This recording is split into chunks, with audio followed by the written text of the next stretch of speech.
día estamos muy emocionados por formar parte de la Noche Iberoamericana de los Investigadores, en este caso con el tema de potencial eólico para la generación de energía en la costa peruana.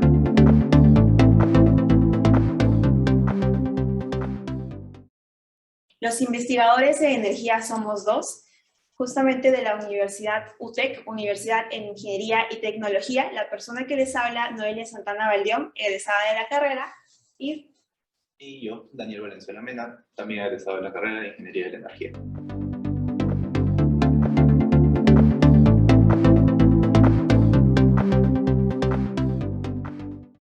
Vamos a iniciar diciendo por qué nace nuestra investigación. Nuestra investigación nace en primer lugar, desde un enfoque sostenible. Según los últimos resultados del INGEI, que fue publicado en el año 2021, el segundo sector con mayor cantidad de emisiones de gases de efecto invernadero es el sector de energía. ¿De qué está compuesta la matriz energética peruana? Es una pregunta relevante, ya que no es una matriz precisamente muy contaminante. Está compuesta de bastante hidroenergía y de bastante gas. Y aún con eso es el segundo sector que más contamina. Nuestra matriz tiene alrededor de un 5% de energía renovable, la cual creemos nosotros que puede ser bastante complementada con energía eólica. Esto se basa sobre la base del potencial que tiene el Perú. Solamente en eólica terrestre tenemos alrededor de 20 gigavatios de potencial eólico. Asimismo, en eólica marina, que es sobre lo que vamos a estar también hablando durante el presente tema, tenemos alrededor de 32 gigavatios de potencial eólico marino. Eso sobre la base del SMAP, es decir, del Global Wind Atlas. Vamos a iniciar la presentación hablando de energía eólica marina. En primer lugar, vamos a dar un contexto, un marco teórico sobre todo lo relacionado a energía eólica marina y después vamos a estar contando más a detalle sobre en qué consistió esta primera parte de la investigación. Posteriormente estaremos diciendo cuál ha sido o cómo utilizar la energía eólica terrestre para proyectos de hidrógeno verde. En lo que concierne a la energía eólica marina, el primer tema que debemos tener en cuenta es el de la batimetría, las profundidades del océano. Hay distintos tipos de estructura según la profundidad sobre la que está situada la turbina eólica, los aerogeneradores. Estos aerogeneradores que se los colocan sobre el océano, en mar abierto, tienen estructuras diversas, tienen las estructuras de gravedad, tienen las estructuras monopila, jacket y demás. Se dividen en dos a grandes rasgos, digamos. Están las estructuras fijadas al piso, que son como las primeras mencionadas en esta diapositiva, y por último está la flotante. La flotante está más en una fase de exploración, más en una fase de investigación. Hay algunos proyectos con energía eólica marina flotante, pero no es una constante, digamos. Lo más común, sobre todo en los mares de Europa, hablamos del Mar del Norte específicamente, donde están la gran mayoría de las turbinas eólicas marinas, de los parques eólicos marinos, la gran mayoría son las fijadas al fondo, es decir, las cuatro primeras que se ven en esta diapositiva. Estamos hablando de una profundidad entre los 0 y los 50 metros. Las de gravedad son de 0 a 20 metros, que es casi como estar como estar sobre tierra y a veces quizás en marea alta. Y luego va aumentando. La monopila es bastante común también. Es una estructura de forma cilíndrica que se ubica debajo del aerogenerador y que soporta esta estructura, soporta las olas, soporta las corrientes marinas y demás. La distancia hacia la costa, un tema muy importante también por los cables eléctricos, por las pérdidas que se pueden generar por energía, son las rectitas en el lado derecho de la tabla. Estamos hablando de un límite máximo para los tipos de gas. Hemos visto en Inglaterra hasta una distancia de 120 kilómetros de la costa. Y además, cosa que no se ve en flotante, por ejemplo, cosa que contrasta bastante ahí. En flotante solo hemos visto hasta 25 kilómetros de la costa. Pero bueno, la tónica general es que estén relativamente cerca, estamos hablando de algo de 40-50 kilómetros con respecto a la distancia de la Tierra. En el lado izquierdo de la imagen, quería comentar también que se ve Hywind Scotland, que fue el primer parque eólico marino flotante del mundo. Las estructuras de las que hablábamos anteriormente, en el lado izquierdo tenemos a las de gravedad, después siguen las de monopila, están también las de jacket y las de trípode. Esas son las estructuras, digamos, tanto en forma de diagrama como en forma ya más en vivo. Lo que mencionábamos anteriormente también, lo relacionado a las profundidades. Se nota acá, por ejemplo, en esta imagen que la gran mayoría de los parques eólicos están en el Mar del Norte, en Europa. Y en Europa, la vasta mayoría, estamos hablando de más del 60 del 70% de parques eólicos marinos son hechos de monopila. Dato muy importante, ya que nos dice que la mayor parte de estructuras son fijadas al fondo. Estas estructuras son también más económicas y además se tiene mucha más investigación sobre las mismas. Ese dato me parece también muy relevante. La distancia hacia la costa en promedio es lo que se indica en el lado derecho de la tabla. Estamos hablando de alrededor de 30 kilómetros, aunque también se ha visto una distancia promedio de 6,2 kilómetros, menores cantidades. Sin embargo, nótese que no es una distancia muy amplia. No estamos hablando de que podamos poner turbinas eólicas marinas a 120 kilómetros de la costa, sino principalmente a unos 20-30 kilómetros de la costa. Eso en lo que concierne a las profundidades. Hay que tener en cuenta también un dato que nos va a servir también más adelante para explorar los resultados, y es cómo se explora el océano. ¿Cómo sé yo que estoy a 40 metros sobre ¿Cómo sé yo que estoy a 40 metros, a 50 metros del lecho marino, el suelo marino? Para eso se tienen que utilizar ecosondas. Las más conocidas son las multibeam, es decir, las multias. También se utilizan monoas y también se utilizan satélites. Para efectos de la investigación que estamos realizando, no vamos a estar utilizando un barco que esté indicándonos cuáles son las profundidades en las 200 millas del litoral peruano. Vamos a estar basándonos en data batimétrica de satélites. Data batimétrica de satélites que se basa en parte en data de barcos, es decir, en data de navíos que han estado circulando por el océano y que han estado utilizando estas sondas monoas, estas sondas multias, para tener datos de profundidades. Así que eso es importante. El software que estamos utilizando es el que se ha demostrado más preciso dentro de todos los softwares de batimetría, que es el software que eso no lo funciona las profundidades. Ahora, y esas son las fotos que se pueden ver, o las imágenes que se pueden ver. Para la extracción de data se utiliza el formato NetCDF, que es un formato un poco complejo, en todo caso no tan común de revisar, y vamos a estar hablando de cómo hacer data de ese formato más adelante también para velocidad de viento. A lo que se indica en el lado derecho del mapa, es decir, estos colores rosados y azules son qué data es hecha por barcos, qué data es hecha por navíos y qué data es hecha por satélite. El color rosado hace referencia a data hecha por satélite, mientras que el color azul, digamos más ordenado quizás, o más relacionado en todo caso a la circulación de navíos, hace referencia a data que sí ha sido obtenida mediante las sondas, mediante sondas multias o no así demás. Es decir, la data esencial, data bastante confiable porque es la tecnología con la que contamos actualmente. Ahora, eso en lo que respecta a las profundidades. Vamos a ver qué pasa con los impactos ambientales. Hay dos temas que resaltan bastante en lo que concierne a impactos ambientales. Uno que quizás en el sector de energía, como es al que pertenecemos, no llamaría quizás en principio tanto la atención, pero desde distintas encuestas que se han ido realizando en la población, sobre todo en Europa, no tanto acá en Perú, lo que se ha visto es que importa bastante el impacto visual que generan los parques eólicos marinos.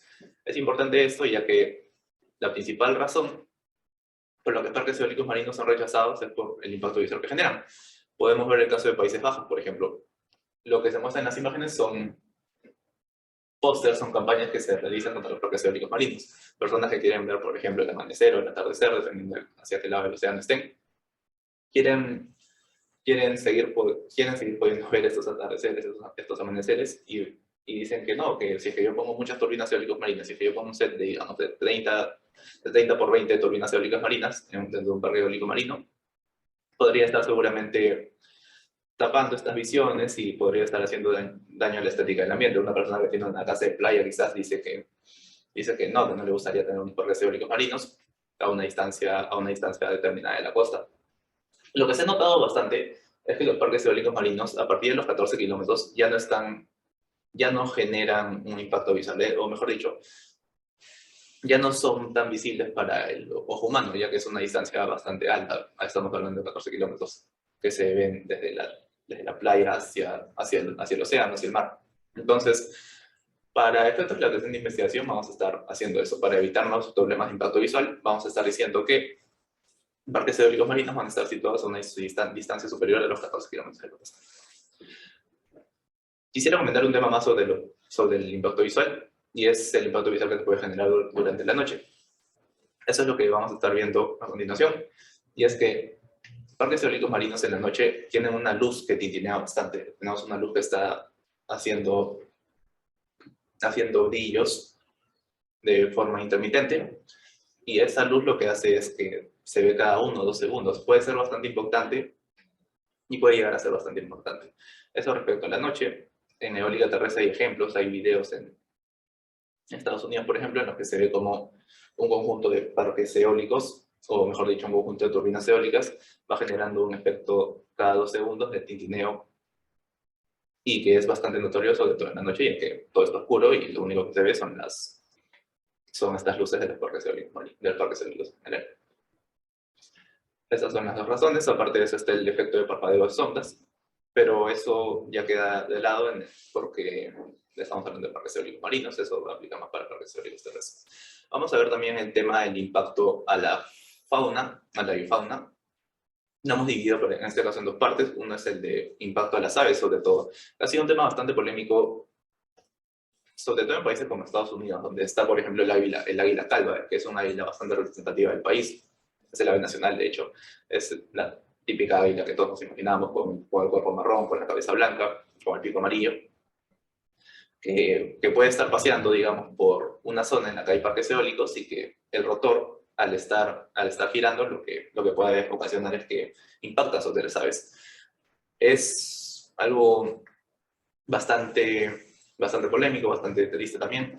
Lo que calcularon en el gobierno sueco es que entre 0 y 60 aves son eliminadas por una sola turbina eólica. Ahora, entre 0 y 60 es un rango muy amplio, promedio de alrededor de 1, de 2 al año. Es decir, una turbina eólica estaría eliminando entre 1 y 2 aves al año, y entre 0 y 1 murciélagos. Los murciélagos también están dentro de ese rango, entre 0 y 60 murciélagos. Así que es un tema también a tener en cuenta. Para efectos de esta investigación, lo que hemos hecho ha sido que no se puede, que no impacte esto con áreas protegidas, por ejemplo.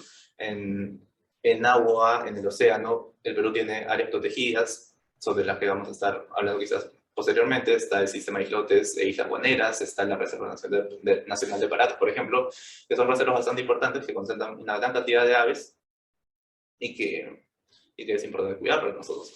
Ahora, algo de lo que se habla bastante también es que, a ver, ya una turbina eólica puede eliminar entre 0 y 60 aves, está bien, hasta ahí. Pero quizás podemos hablar de los gatos, ¿no? Los gatos eliminan muchas más aves en el día a día. Estamos hablando de una población de gatos, de millones de gatos que están cazando, muchos de ellos silvestres, que están cazando en la calle. Pero el argumento acá es que la mayor parte de las veces los gatos no atacan un águila, por ejemplo, un águila calva, como sería el caso de Estados Unidos, o en todo caso aves grandes, águilas en general, y otros tipos de aves de gran envergadura. Entonces, ahí también se genera una polémica, es decir, las turbinas eólicas sí tienen este tema en el que están eliminando aves, y quizás aves un poco más representativas, o quizás aves en las que podrían estar generando un impacto mayor en las personas al ser eliminadas por las turbinas eólicas. Pero bueno, eso es lo que concierne a las aves. Ahora también respecto a la fauna, hay un tema a tener en cuenta. Perú es un lugar en el que circulan ballenas, es parte de la ruta de las ballenas por el Océano Pacífico. Hay una polémica, la verdad es que falta hacer investigación sobre este tema, hablo a nivel mundial. Hubo quejas en el Reino Unido en las que se indicaba que lugares en los que se hacían turbinas eólicas marinas tenían una mayor tendencia a que haya más ballenas muertas en esta zona. Es decir, donde yo ponía mis parques eólicos marinos, y en esta zona aparecía una mayor cantidad de ballenas muertas, cosa que era bastante polémica. Esto más relacionado a instituciones que están indicando esto. Sin embargo, no se ha llegado a encontrar una correlación fuerte, es decir, o una causalidad entre ambos temas. Es un tema del que se tiene que tener más investigación. Para efectos de esta investigación, lo que hemos hecho ha sido evitar las áreas naturales protegidas, que también son áreas naturales por las que pueden pasar circular estas ballenas de las que estamos hablando, y animales representativos en general. Ahora vamos a hablar de quizás lo principal o uno de los temas principales, que es la velocidad de viento. ¿Cómo hacemos con las velocidades de viento? ¿Cómo hacemos con las velocidades de viento? A ver, las velocidades de viento son recolectadas en parte por la WMO, por la Organización Meteorológica Mundial, que recolecta data de una cantidad de miles de navíos que están con medidores de velocidad en alguna parte del barco y que van indicando cuáles son las velocidades de viento en todo el océano que están explorando. Eso es una forma de recolectar data. Es una forma de recolectar data a nivel mundial. Están, por supuesto, las estaciones meteorológicas y compuestas por anemómetros, por veletas y demás. Hay muchas en Estados Unidos. Por ejemplo, Estados Unidos tiene unas boyas de atadura que son como la que se ve en el lado izquierdo, y en estas boyas de atadura, que son de 3 de 5 metros aproximadamente, se puede recolectar velocidades de viento, se puede analizar la información de velocidades de viento. En Perú no tenemos tanto eso, es el caso de nuestro país.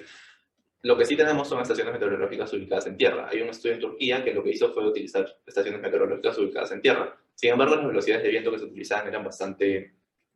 No eran las que uno esperaría en el viento, es decir, eran de 3, 4 metros por segundo, cuando uno en el océano, quise decir, en el océano está esperando algo de 5, 6, hasta 7 quizás, incluso más metros por segundo.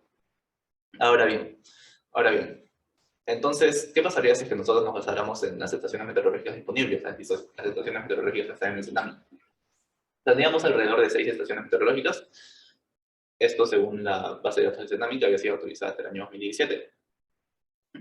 Y las estaciones meteorológicas por lo general recolectan data cada 1 o 2 segundos, que son medidas cada 10-60 minutos, por lo general son 60 minutos, sobre todo en el caso peruano. No hay un estándar de medición de años a retroceder. A lo que nos referimos con esto es que nos indica cuánta data tú debes ir hacia atrás para saber qué tan seguro estás. Es decir, puedes retroceder 5 años, ir del 2018 al 2013-14, por ejemplo. Puedes tomar datos desde 1979 hasta el año 2014, por ejemplo. Como no existe un estándar, la OMM lo que había recomendado eran 30 años. Nosotros hemos tomado data desde 1979 hasta el año 2018. Para la fórmula a aplicar, la data que recolectamos es calculada a 100 metros sobre el nivel del mar, puede ser calculada también puede ser también tomada a 10 metros sobre el nivel del mar. La fórmula acaba de indicar siempre que para convertir una velocidad a 10 metros sobre el nivel del mar, para convertirla a una velocidad a 100 metros sobre el nivel del mar, uno esperaría evidentemente que a 100 metros sobre el nivel del mar haya una mayor velocidad. La fórmula indicada en la que estamos haciendo referencia es la del lado derecho, siendo VH la velocidad en altura, digamos, y la velocidad de M la velocidad de la estación meteorológica. Eso sería muy importante, por ejemplo, en Estados Unidos, donde hay muchas boyas de atadura, donde hay muchas estaciones meteorológicas a bajo nivel del mar. Pero en el caso del Perú, lo que vamos a estar utilizando va a ser otra fuente de datos. Lo que vamos a tener que utilizar son datos de reanálisis. Estos datos de reanálisis, sobre lo que vamos a estar hablando a continuación, son bases de datos sobre las que uno tiene que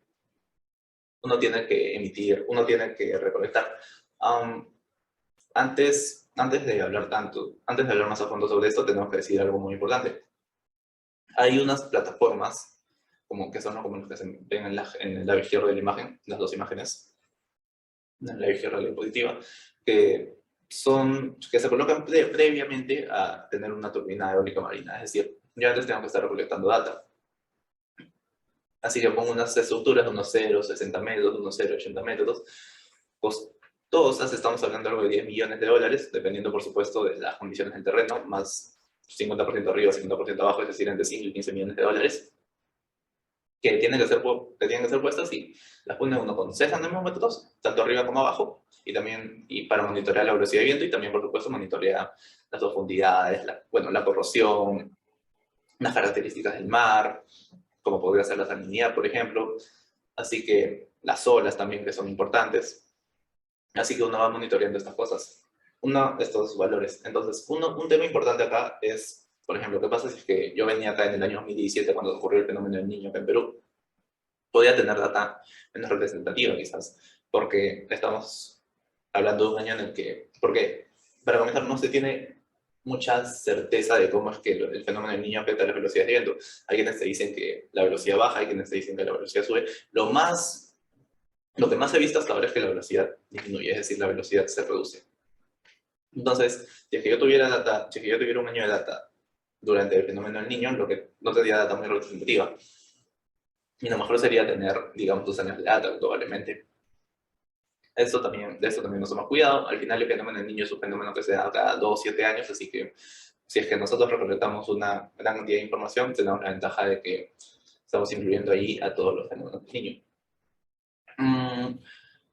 Por lo general, lo habíamos indicado también, estas plataformas sobre las que se va a medir las velocidades de viento tienen unos set de mandos de 3 por cada altura de medición. Por lo general son 2 o 3. Se busca bastante que la data sea muy redundante en caso de que acontezca algún fallo en las velocidades o demás.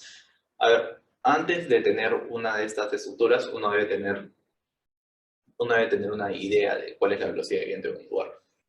¿Cuál es la velocidad de viento de un lugar? Se obtiene mediante los software de reanálisis, mediante las bases de datos de reanálisis. Las bases de datos de reanálisis lo que hacen es brindar información sobre un periodo menos o más extenso. Por ejemplo, para Copérnicus lo que tenemos es que se quiere hacer una base de datos desde el año 1850.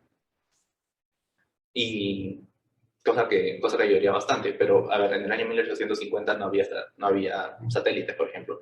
La data de las bases de datos de reanálisis es sobre todo por satélite, aunque también se utiliza data de estaciones meteorológicas, incluso de turbinas eólicas marinas, de parques eólicos marinos que están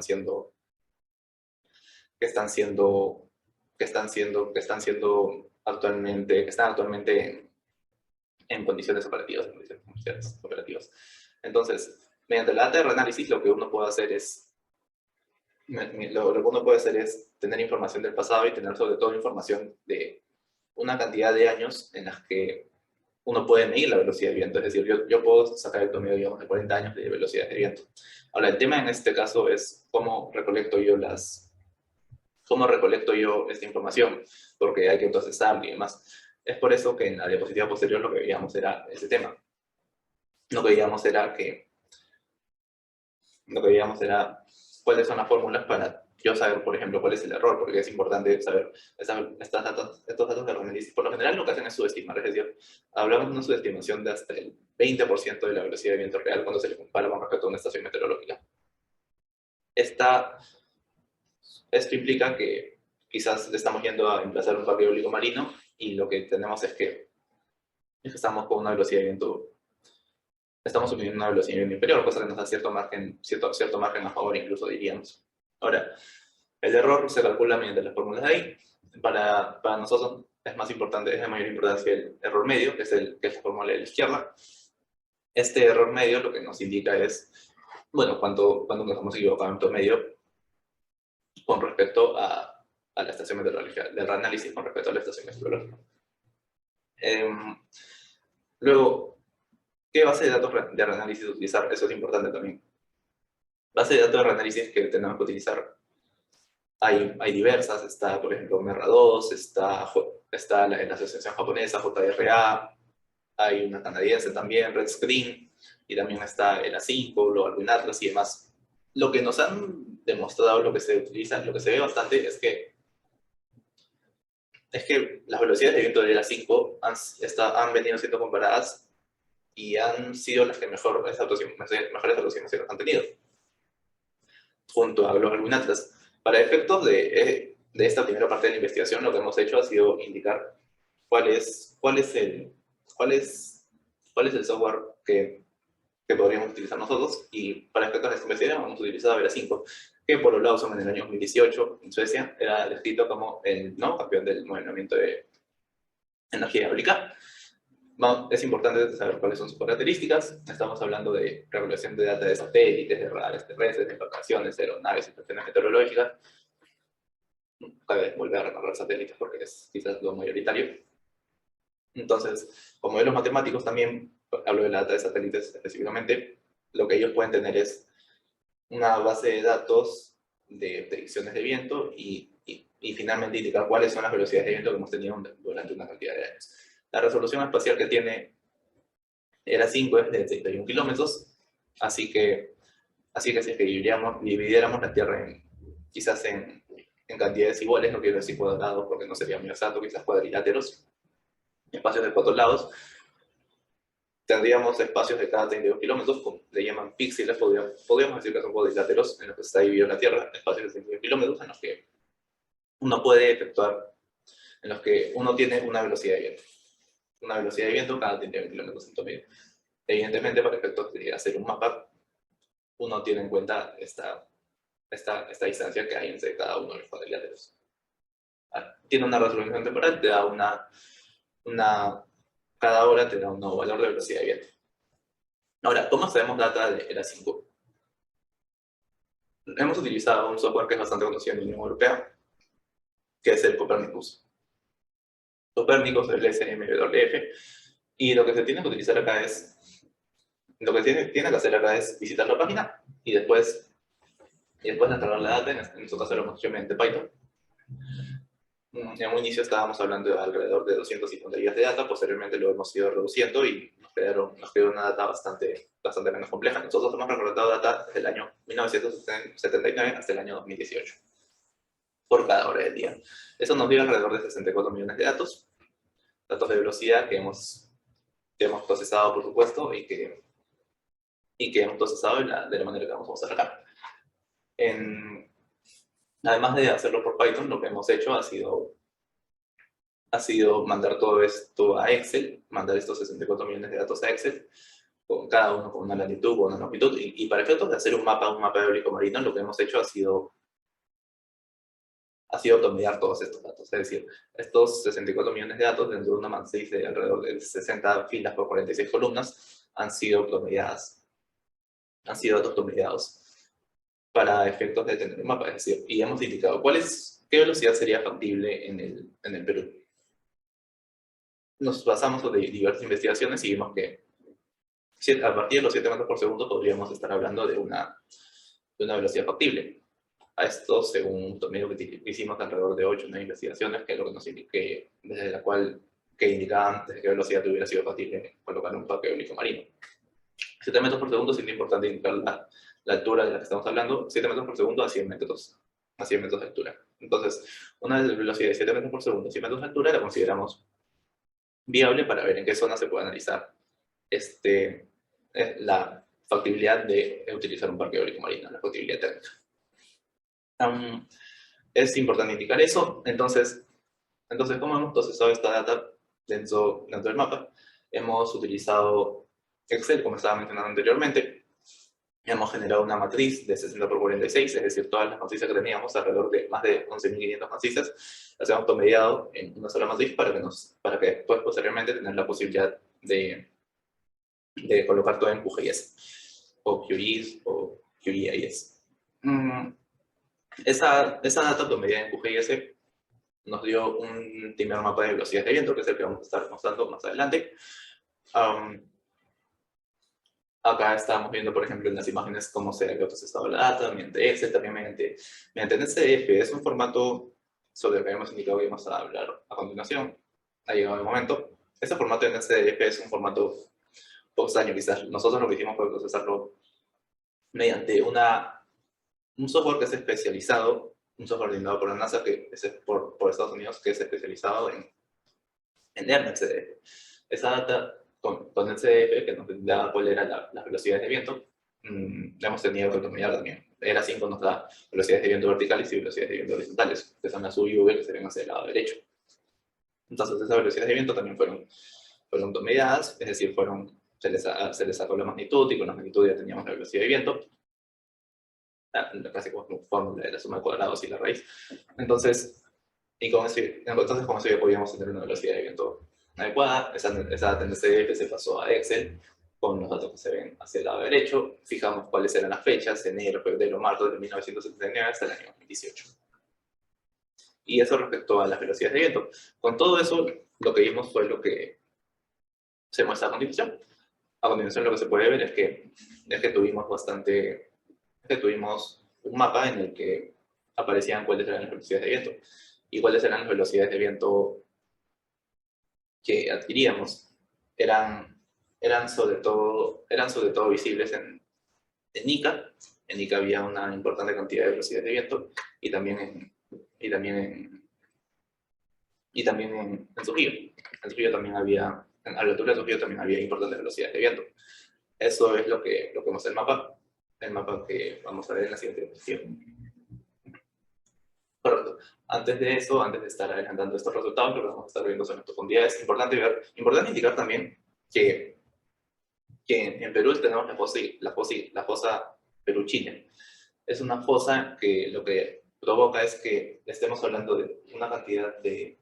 que estemos caminando en la playa y estamos, qué sé yo, a unos cuantos metros, y de repente de estar en unos cuantos metros pasamos a estar a varios metros por debajo. Es decir, pasamos de estar a 10 metros casi a 60 metros, digamos, por exagerar. Esta fosa Perú-Chile es un accidente geográfico en el que estamos inmersos, es decir, que provoca que haya profundidades mayores a 1000 metros a una distancia relativamente pequeña de la costa. Es decir, por ejemplo, si queremos la línea del mapa, podemos ver que a unos 200 kilómetros de la costa y estamos en una profundidad mayor de 1000 metros, cosa que es bastante rara, por ejemplo, si lo comparamos con las características del Mar del Norte, donde se ve una profundidad bastante más uniforme, en el sentido de que está de cero, bastante más homogénea, quizás sea más adecuado, en el sentido de que está de 0 a los 60 metros. En cambio acá no tenemos tanto eso. Eso complica el emplazamiento de las turbinas eólicas marinas fijadas al fondo. Las estructuras fijadas al fondo, que son las que se ven en colores muy claros, es decir, de los 0 hasta los 50 metros, no son tan posibles con el Perú. Es decir, sería importante para nosotros indicar en qué momento tenemos en qué momento, mejor dicho, en qué lugares podemos fijar unas turbinas eólicas al fondo, ya que es la tecnología actualmente más expandida y la que es más comercialmente viable. Sin embargo, si tuviéramos en cuenta ya quizás a futuro y dentro de unos años, 10, 20 años, quizás las turbinas eólicas comerciales, las turbinas eólicas que todavía no están en fase comercial, es decir, las turbinas eólicas flotantes, tendríamos la ventaja de que tenemos un espacio mayor, digamos. Pero bueno, al menos hoy en día se tiene que investigar más, se tiene que desarrollar más estas turbinas eólicas flotantes, pero lo estamos poniendo de todas maneras. Los artículos científicos nos indican que hasta los 1000 metros podríamos tener estas turbinas eólicas flotantes. Así que es lo que se ve en el lado de azul más oscuro. Y solo para recordar, para que se recuerde, para que se tenga en cuenta cuál era la data que se tenía por satélite y cuál era la data que se tenía por barcos. La data que se tenía por barcos, la azul, cabe recordar, y el rosado teníamos lo satelital. Entonces estamos viendo que la mayoría de lo satelital está en estas profundidades más cercanas al océano, que son las profundidades de 0 a 50 metros. Eso es lo que concierne al mapa de profundidades. Luego lo que vemos es, luego qué pasa si juntamos este mapa de profundidades con el mapa de velocidades de viento. ¿Qué velocidades de viento nos salen bastante adecuadas? Hemos considerado factibles toda velocidad superior a los 7 metros por segundo, es decir, siempre relacionando la velocidad con altura, insisto, es decir, 7 metros por segundo a los 100 metros de altura. Hemos visto que tenemos las siguientes velocidades factibles. Bueno, la verdad, al tener este accidente geográfico de la fosa marina Perú-Chile, lo que vemos es que la mayor parte de velocidades está, digamos, fuera del límite de profundidades que podríamos esperar. Sin embargo, sí tenemos una cantidad interesante de velocidades de viento dentro de los límites que hemos puesto de profundidades, es decir, dentro de la cantidad de los 0 a 1000 metros, y sobre todo de los 50 a los 1000 metros, que es donde nuevamente se están colocando los parques eólicos flotantes. De 0 a 50 metros tenemos unos cuantos lugares. Resalta, por ejemplo, la Reserva Nacional de Paragas, y resalta también el lado norte del Perú, que está a la altura de los departamentos de Trujillo, los departamentos, las autonomías, las regiones de Trujillo, de La Libertad, del Lambayeque, ciudad de Trujillo. Entonces, eso es lo que hemos visto, cómo evitamos el impacto a las aves, a la avifauna, a las ballenas, quizás, mediante la selección de cuáles son los parques de las áreas naturales protegidas del Perú. En Perú en el océano tenemos unas 3 áreas naturales protegidas. Estamos hablando del sistema de islas, islotes e islas guaneras. que son un conjunto de diversas islas, algunas ubicadas en el Callao, por ejemplo, en el que hay una cantidad importante de aves y que para efectos de la tesis vamos a evitar. En la Reserva Nacional de Paracas teníamos, por ejemplo, es particularmente llamativa porque teníamos una velocidad de entre los 7.5 y los 10, más precisamente recuerdo que eran los 8.1, 8.4 metros por segundo en el océano. En el océano teníamos esa velocidad. Sin embargo, al ser un área protegida, un área bastante intangible, hemos decidido quedarnos con otra área. Y la otra área con la que nos hemos quedado es la que usamos en la diapositiva siguiente. En esa área es la de Santiago del Cabo, a la altura de La Libertad. A la altura del Departamento de La Libertad, hablamos de la ciudad de Trujillo. En La Libertad de Santiago del Cabo, lo que hemos visto es que hay un área, cabe recordar que se dividía en 6 kilómetros por 30 kilómetros cada parte de la Tierra, que son más o menos los cuadrados que se ven grandes, que se ven ahí, cuadriláteros. Veíamos una velocidad entre los 7 y los 7.5 metros por segundo. Entonces, y justo en una distancia y justo en una profundidad a la que se podía emplazar parques eólicos marinos fijados en fondos. Es decir, profundidades de 0 a los 50 metros. Es decir, los yaques, los trípodes, las de gravedad, incluso porque hay unas zonas que se ve de gravedad, y también las monopinas que son las más conocidas, como habíamos visto anteriormente. Entonces, en esta zona de Trujillo estamos hablando de un área de alrededor de 15 por 15 kilómetros cuadrados, incluso 10, 7 por 7, 8 por 8, 7 por 7 aproximadamente. Sí, 8% más, exactamente. En esta área tendríamos nosotros la posibilidad de utilizar estos parques eólicos marinos. Y esa es la conclusión esa es una conclusión importante a la que hemos llegado. Que tenemos una zona en Perú en la que es posible utilizar estos parques eólicos marinos, en la que es viable técnicamente, al menos con la tecnología actual. Eso es lo que concierne a los parques eólicos marinos, pero queda acá la incógnita de qué es lo que ocurre con los parques eólicos terrestres. Y sobre los parques eólicos terrestres se va a hablar más a fondo a continuación, y más específicamente sobre cómo es que utilizamos los parques eólicos terrestres para producir hidrógeno verde. Y sobre eso para eso nos va acompañando María Santa.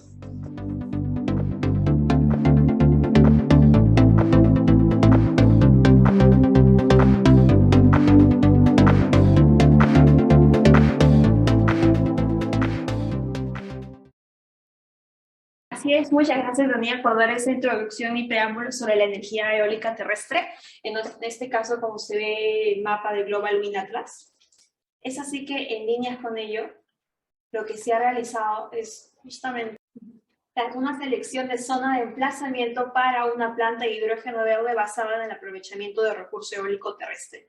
Por ello se aplicaron 4 criterios de exclusión a lo largo de todo el territorio nacional, los cuales se basaron en evitar una afectación a las áreas naturales protegidas, así como sus zonas de amortiguamiento, también evitar interferir con ya infraestructura eléctrica existente como subestaciones, centrales de todo tipo de generación ya en operación, y así como también líneas de transmisión, y a su vez también evitar interferir con centros poblados.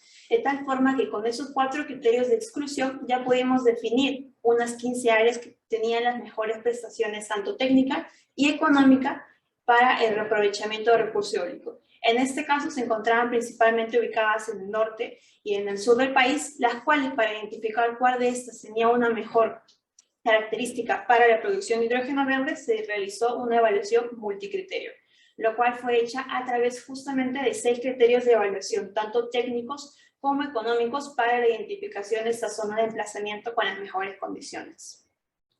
En ese sentido, como podemos ver a la derecha, se tiene un mapa a nivel nacional. En este caso, en escalas de color se pueden ver las diferentes velocidades de viento obtenidos a través de Global Wind Atlas, a una altura más o menos de unos 100 metros. Y en este caso, se emplearon únicamente los datos superiores que tenían una velocidad de viento a 6 metros por segundo, o lo que coincide con la clase 4 según la norma internacional de la IS 61400. Entonces, en líneas con lo anterior, veamos una preponderancia de zonas en la zona sur y en la zona norte y en la parte sur, de tal forma que aquí se pueden ver con mayor detalle ambas imágenes, identificadas con las 15 zonas en total en ambos zonas de evaluación, de tal forma de que las zonas que justamente se ubicaban en los departamentos con mejor aprovechamiento de recurso eólico eran Piura, La Libertad, así como también la región de Cajamarca, Ica y Arequipa, que estos dos últimos ya se encuentran en la parte sur del país. Los criterios que tomamos en consideración fueron, uno, la disponibilidad de recurso eólico, en este caso expresado en metros por segundo el aprovechamiento, así como también la proximidad que se tenga a recurso hídrico, porque justamente estos dos primeros recursos son indispensables para la producción de hidrógeno verde. Así como también la infraestructura eléctrica existente, es decir, los excedentes que se planteen por parte de la planta de generación que no sean enviados para la producción de hidrógeno verde, que podrían ser vertidos hacia el sistema, de tal forma que identificáramos subestaciones o líneas de transmisión existentes para la interconexión con la red eléctrica nacional. Sumado a ello, también se agregó el criterio de la zona de ubicación, si eso se encontraba en la zona norte, centro y sur, para hacer un enlace justamente con las zonas que tenían mayor potencial de consumo de este hidrógeno verde. A esto también se le añade la proximidad que tenía hacia vías de acceso a las zonas identificadas, en materia de identificar cuáles tenían una fácil accesibilidad desde el proyecto y de disminuir costos logísticos adherentes a este. Y por último, el nivel de elevación, en vista de que la bibliografía existente recomienda ciertos rangos máximos para justamente la producción de hidrógeno verde. En este caso, como límite, hemos considerado hasta 2.000 metros. Es así que todos estos criterios los hemos considerado en base a la bibliografía existente para recomendación de sitios óptimos aplicados a plantas de generación de recurso energético renovable, así como también para la de hidrógeno verde. De tal forma que aquí podemos ver las 15 diferentes zonas y los 6 criterios tanto técnicos y económicos que hemos considerado en cada uno de ellos. La base de datos que hemos utilizado aquí es bastante múltiple. Para lo que corresponde a la disponibilidad de recurso eólico, hemos utilizado el Global Wind Atlas. Lo que corresponde al nivel de elevación, propiamente hemos utilizado un complemento del QGIS, el SRTM Downloader, para poder ver los perfiles de elevación. Por otro lado, en temas de proximidad e infraestructura eléctrica, hemos hecho uso de los mapas que tiene Ocinermin, mapas energéticos mineros, así como también los mapas de alta tensión para la identificación de infraestructura eléctrica existente, así como también en temas de ubicación, base de datos georreferenciadas disponibles de acceso público, como la Plataforma Nacional de Datos del Perú. Es así que con cada uno de los valores correspondientes, en cada uno de los criterios, establecimos un sistema de puntuación. 1 para las peores condiciones, 2 para las medias condiciones y 3 para las mejores condiciones correspondientes a cada uno de los criterios. Y asimismo, cada criterio tenía un peso ponderado para aplicarse en la evaluación multicriterio. En este caso, los que tenían un mayor peso en la evaluación fue el recurso eólico y el recurso hídrico, los cuales son indispensables para la producción de hidrógeno verde, en este caso en la metodología propuesta. Así como también seguido desde la proximidad de infraestructura eléctrica para evitar disminuir los costos hacia el punto de interconexión, y por último también el nivel de elevación y la proximidad a las vías de acceso que tengan cada una de las zonas evaluadas. De tal forma de que podemos ver en la tabla de la derecha, se ven cada uno de los puntajes ponderados en los diferentes criterios de las 15 zonas propuestas, y haciendo una sumatoria de cada uno de estos criterios podríamos establecer el que tenía el mayor puntaje ponderado de las opciones evaluadas. En este caso, la zona 2 es el que tenía un mayor puntaje ponderado de 2.79 y es la que hemos seleccionado para evaluar ya el diseño conceptual de una planta en dicha zona. Aquí se puede ver una imagen a mayor detalle de la zona 2. En este caso está ubicada en el departamento de Ica, el distrito de Marcona o zona 18L. Y como podemos ver, aquí se ven diferentes características de los criterios que hemos evaluado. En el caso del centro poblado más cercano se ve que no hay una afectación, no hay una superposición. Este se encuentra aproximadamente al más cercano, que es San Juan de Marcona, a unos 5 kilómetros del punto más cercano del área destinada para el proyecto. Asimismo, se ve que hay una ruta de vía asfaltada, en este caso de carácter nacional, que es un desvío hacia el puerto de San Juan de Marcona, la cual se podría utilizar para una fácil accesibilidad del proyecto, la cual está a menos de 2 kilómetros. Así como también se identificó las áreas naturales protegidas y zonas de amortiguamiento. En este caso, el área natural protegida más cercana que se identificó es la Reserva Nacional del Sistema de Islas, Islotes y Puntas Baneras, a una distancia aproximadamente de 8 kilómetros de nuestra área de interés para el proyecto.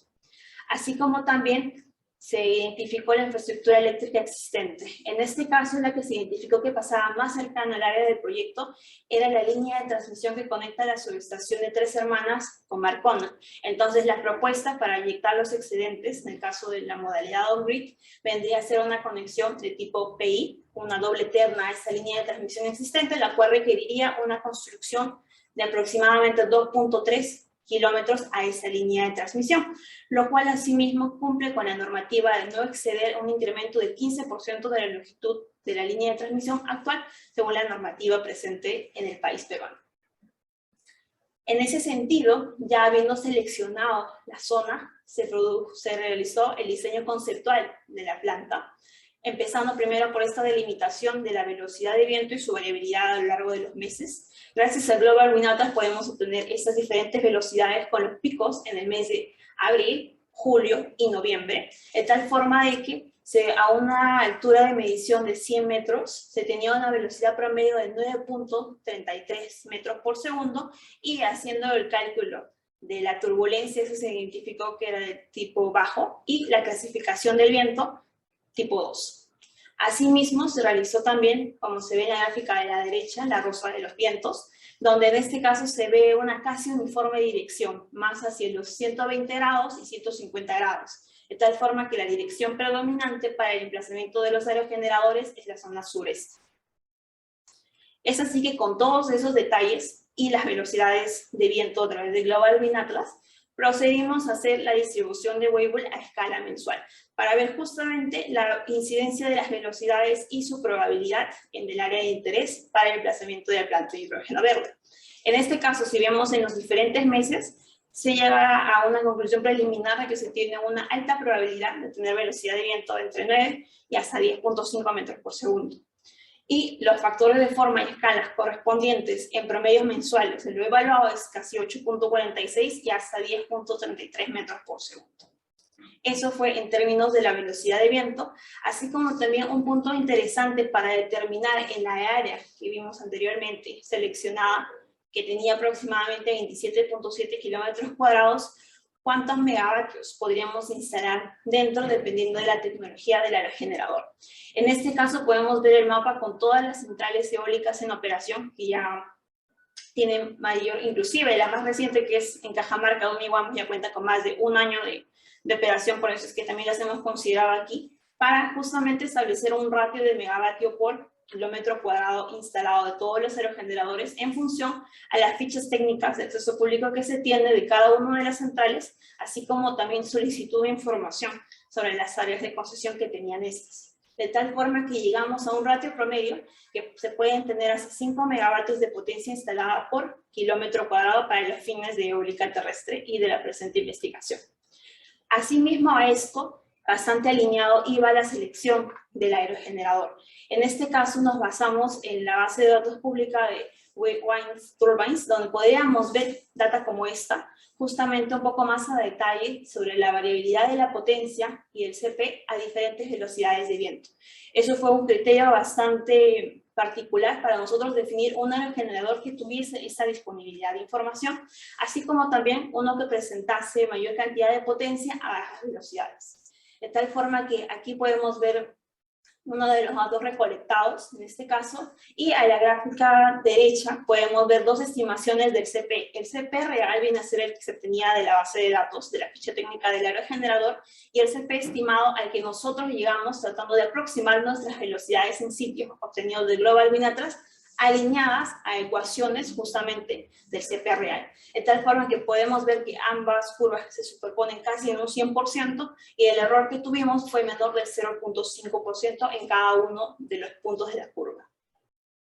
Es así que en líneas con lo anterior, pudimos hacer un nivel de generación estimado, pero en este caso en una granularidad horaria. Como podemos ver en el eje X es desde la 0, o en este caso empezamos desde la una hora del día hasta el fin del día, que vendrían a ser las 24 horas.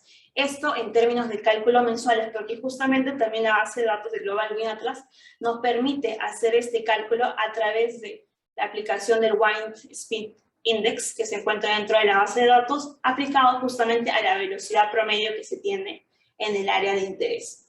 Es así que con ello pudimos estimar ya la generación, pero en este caso a nivel horario, y tener un mejor estimado de lo que se tenía en la zona de emplazamiento del proyecto. En cuanto a las características, y ya se identificó para el parque, era de que ya extrapolando esta velocidad de viento a 120 metros de altura, la velocidad se tenía de 9.34 metros por segundo. La potencia instalada que pudimos llegar a calcular en base al ratio de potencia instalada por extensión de área era casi de 136 megavatios. Y como ya comentamos anteriormente los criterios para la selección del aerogenerador, nos quedamos con uno de 3.6 megawatts de la empresa Nordex, de tal forma que teníamos un emplazamiento de 38 aerogeneradores en total para satisfacer la potencia instalada estimada. De tal forma de que la energía neta producida de forma anual por el parque, considerando un factor de pérdidas de este 15%, eran casi 710 gigavatios hora, lo cual es equivalente a un factor de planta de 59%, lo cual, cotejándolos con base de datos públicas del operador nacional, está bastante cercano al parque eólico que está ubicado a menos de 5 kilómetros del área, en este caso seleccionada para la producción de hidrógeno verde. Es así que ya delimitado el sitio, sus características, el nivel de generación y también selección del aerogenerador, empezamos a realizar unos escenarios de suministro energético. En este caso lo dividimos en dos: la producción por bloques horarios, que es la primera, y la producción por bloques escalonados, que es la que se encuentra a la derecha. La de bloques horarios consistía en justamente en cada uno de los meses, como teníamos la curva de producción a nivel horario, estimar cuál vendría a ser el inicio y el fin de aquellos puntos del día en donde se tenía el máximo nivel de generación. En este caso podemos ver que es una gráfica de enero que empezaría aproximadamente desde las 11 del día hasta las 21 horas, que es justamente donde se tiene el mayor nivel de generación por parte de este sitio seleccionado en materia de energía eólica. De tal forma que la energía que iría destinada para la producción de hidrógeno verde, es decir, el sistema de los electrolizadores, porque justamente esta tecnología de electrólisis de agua, la que estamos considerando para la producción de hidrógeno verde, eran casi 441 gigavatios hora. Y en términos de aprovechamiento de la energía diaria disponible, vendría a ser aproximadamente el 62%. Si esto lo hacemos un cotejo con el otro escenario, que es la producción de bloques escalonados, podemos ver que se tiene un mayor aprovechamiento de recursos energéticos para el suministro al sistema de electrolizadores, puesto que hemos establecido unos bloques flat desde horas tempranas del día hasta horas finales del día, de tal forma que la energía que aprovechamos es mucho mayor, y en este caso es cerca de los 625 gigavatios hora, y en términos de aprovechamiento de la energía disponible a lo largo del día es cerca del 88%. Eso es en cuestión de los escenarios para el suministro energético. También realizamos un estimado para lo que concierne a la modalidad de conexión hacia el sistema. Y en este caso seleccionamos el tipo on y off-grid. Y aquí podemos ver las dos imágenes. La modalidad off-grid es donde justamente utilizamos el recurso hídrico como un insumo en el proceso de electrólisis de agua.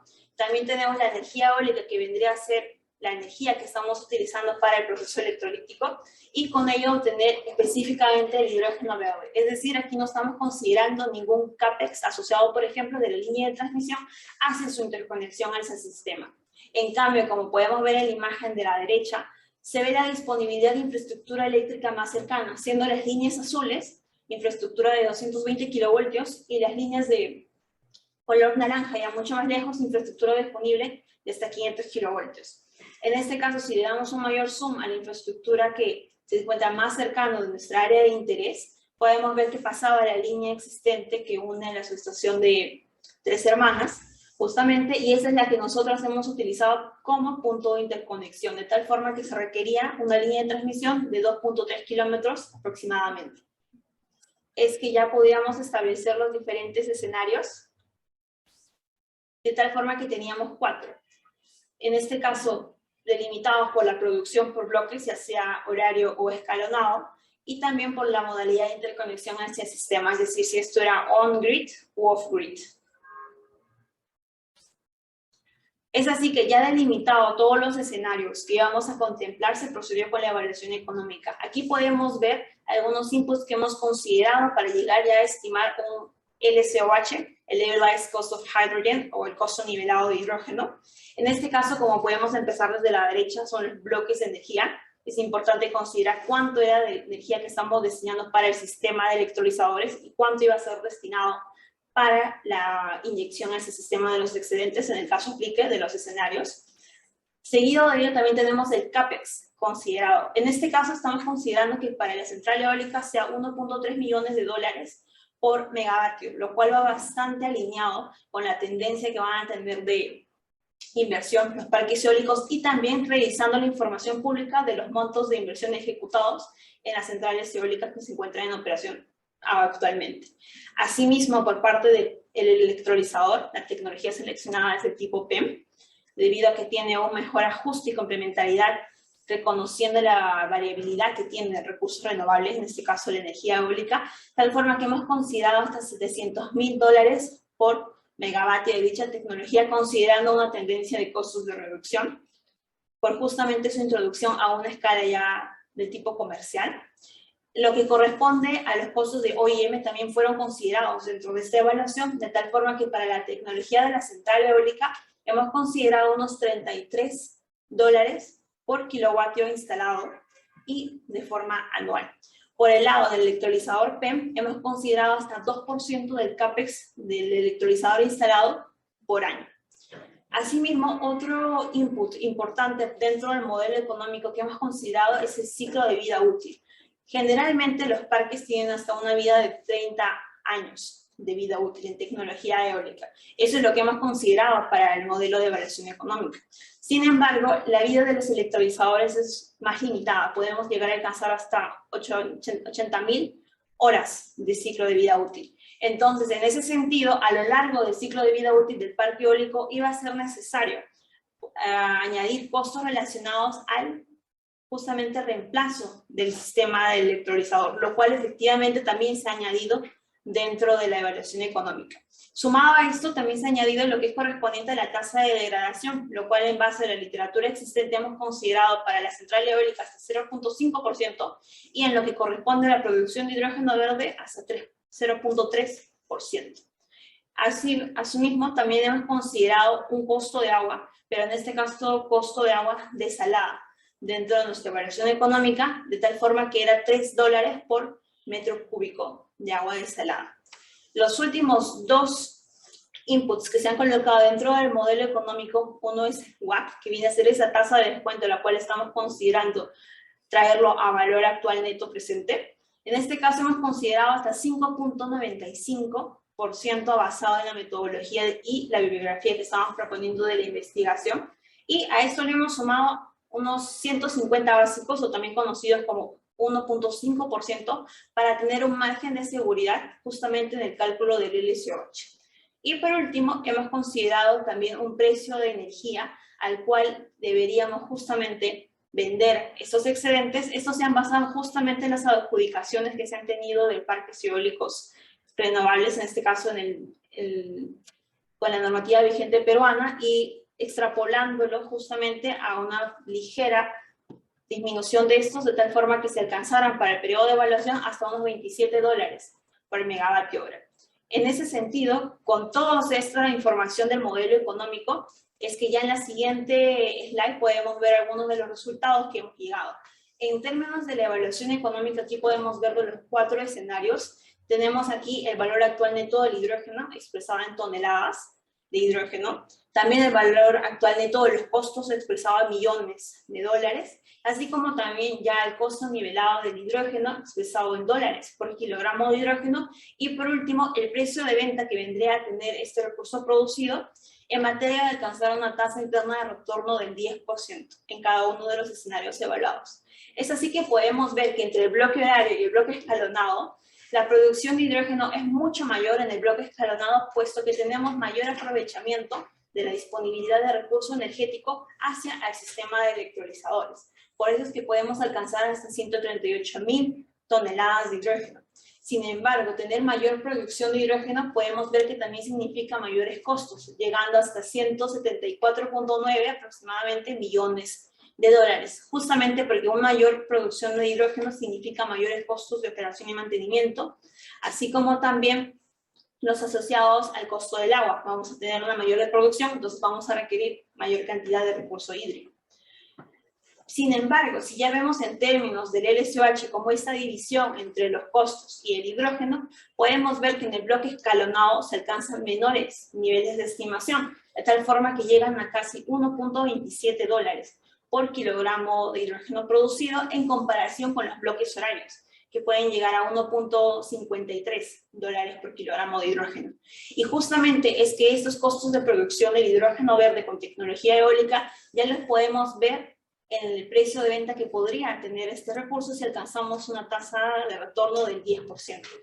De tal forma que el escenario que presenta mayor precio de venta que debería tener ese mercado es justamente el bloque horario, y si consideramos la modalidad de off-grid, es decir, que los excedentes no se viertan al sistema y no se perciben ingresos por esto. Y el mejor escenario entre las opciones es el bloque escalonado y on-grid, porque justamente nos permite tener una mayor producción de hidrógeno, así como también una venta de excedentes de energía hacia el sistema.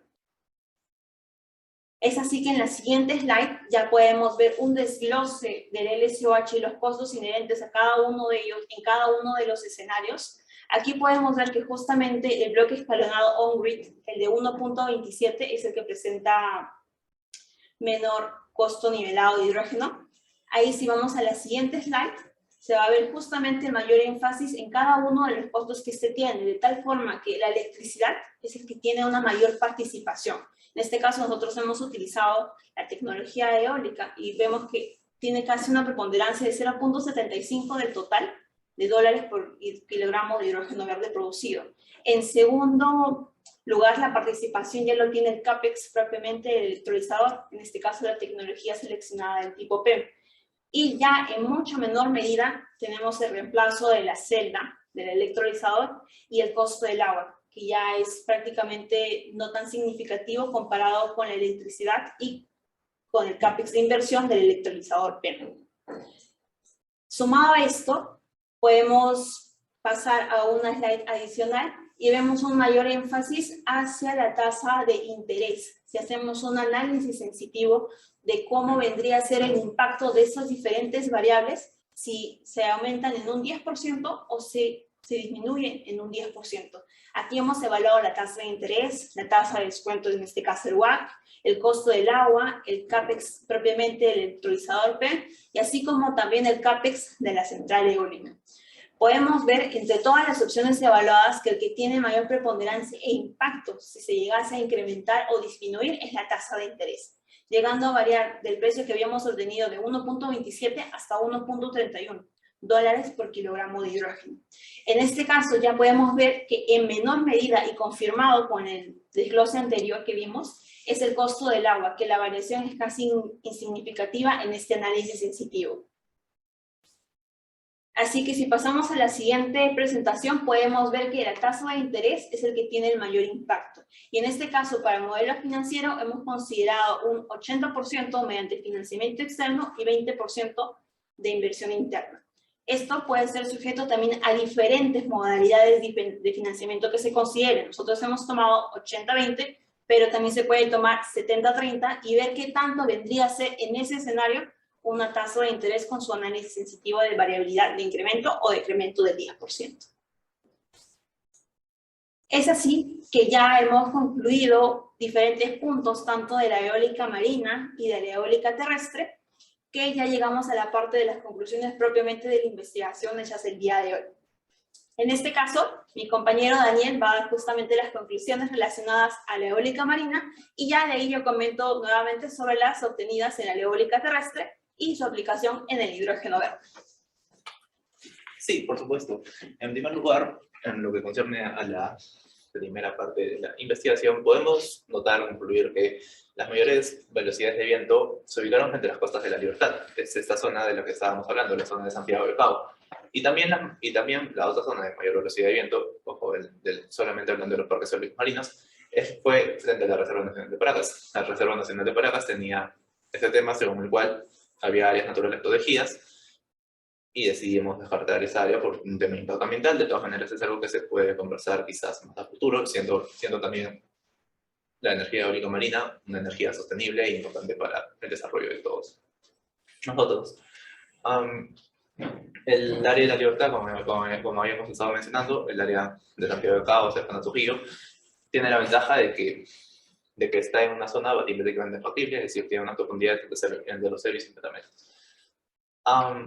Cabe indicar también que había zonas de velocidades de viento factibles que interferían con las áreas naturales protegidas. Estaban la Reserva Nacional de Paracas, la de sistemas de islas, islotes y puntas boneras, que también así estaba mencionando Noelia, pero para eólica terrestre. Y también San Fernando. Pero estas áreas hay que indicar también que se encuentran en zonas para tecnología eólica marina flotante. Así que, al menos actualmente para los que hemos elegido, no habría ningún inconveniente, salvo por supuesto Paracas. El impacto visual también lo habíamos estado viendo en un inicio, es la principal razón por la que están siendo rechazados los parques eólicos marinos. Un dato bastante relevante, que sin embargo hemos podido evitar utilizando esta distancia de seguridad, digamos, de 14 kilómetros desde la costa hacia el océano, desde la cual ya no son visibles, ya no son notorios para el ojo humano los parques eólicos marinos. Eso es lo que concierne a la sección de los parques eólicos marinos. A continuación vamos a indicar las conclusiones relacionadas a la segunda parte del film. Así es, muchas gracias. Luego en la siguiente slide podemos ver justamente las conclusiones a las que hemos llegado en la correspondiente a la eólica terrestre. En este caso, como empezamos con una selección de zona de emplazamiento óptima, vemos que la zona adecuada para fines de producción de hidrógeno verde es justamente la que se ubicaba en el departamento de Ica, distrito de Marcona, o como nosotros vimos entre las 15 opciones evaluadas, la zona número 2, debido a que cumplía tanto con los criterios de exclusión, así como también de los parámetros técnicos y económicos a través de la evaluación multicriterio a la que sometimos a las 15 zonas identificadas preliminarmente. A esto se le debe señalar que adicionalmente a la zona que nosotros escogimos como óptima, habían hasta otras 5 que estaban ubicadas en el promedio superior bajo la metodología propuesta. Y así como también señalar que, por ejemplo, en el departamento de Cajamarca había zonas con bastante recurso eólico e inclusive mayor a algunas que identificamos en otras zonas del norte y del sur del país. Sin embargo, otros criterios como la fácil accesibilidad y la disponibilidad y cercanía hacia un punto de conexión al sistema fueron los que encarecieron justamente esta zona en la evaluación multicriterio. Sumado a esto tenemos el tema de la temporalidad, en la que tenemos la data de velocidad de viento. Preliminarmente utilizamos una escala mensual para calcular el nivel de generación. Luego, a través de Global Wind Atlas, ya estimamos la generación, pero a nivel de granularidad horaria. En este caso, podemos ver un incremento por el hecho de cambiar la temporalidad de la data en la producción de energía de hasta un 10%, justamente en líneas de lo que se destinaba para la producción de hidrógeno verde. A su vez, también se identificó cuál era el impacto económico entre la modalidad on-grid y off-grid, es decir, cómo era el impacto de agregar dentro de nuestro modelo económico en materia del CAPEX relacionado a la construcción de una línea de transmisión, en este caso de 220 kilovoltios. Lo que se vio es de que el impacto no era significativo. Si veíamos en términos del cálculo del LSOH, se incrementaba en 0.1%. Sin embargo, al estimar ya un precio de venta que vendría a tener estos escenarios que sí eran conectados a la red gracias a la construcción de la línea de transmisión, se obtenía una reducción de más del 5% entre las opciones evaluadas. Continuando con las conclusiones que hemos llegado en lo que corresponde a eólica terrestre, tenemos las siguientes. En este caso, que el escenario que presentó las mejores condiciones, tanto técnicas y económicas, era el de bloques escalonados y modalidad conectada a la red. De tal forma que el LSOH que se obtuvo era casi de $1.27 por kilogramo de hidrógeno. Y si lo trasladamos hacia un precio de venta para alcanzar una tasa interna de retorno del 10%, se vendría a tener hasta de $3.7 por kilogramo de hidrógeno. Asimismo, vimos en el desglose del LSOH que el costo de la energía para la producción de hidrógeno verde utilizando el recurso eólico disponible en el país era el más significativo, de tal forma que alcanzaba hasta un 59% de esto. Y seguido teníamos el CAPEX del electrolizador, en este caso de la tecnología PEM, en un 25%. En el tema del desglose del LSOH también pudimos ver que había una variable que tenía una menor representatividad, que en este caso fue el costo del agua que consideramos y que llegó a representar el 2%. Y por último, al realizar el análisis sensitivo, pudimos ver que la tasa de interés era el que tenía una mayor representatividad en el caso de estar sujeta a una disminución del 10% o también a un incremento del 10%, considerando nuestro esquema de financiamiento de 80-20. Y eso, adicional a este, tenemos también el CAPEX del electrolizador y también el CAPEX de la central eólica, que también tenían un impacto en el caso de incrementarse o disminuirse, de tal forma que eran de 2.1 o hasta de 1.8% respectivamente, ante un escenario de futuro incremento o una futura disminución. Eso han sido las conclusiones a las que hemos llegado tanto de la parte eólica marina y de la eólica terrestre con su aplicación hacia el hidrógeno verde. Muchas gracias por estar escuchando.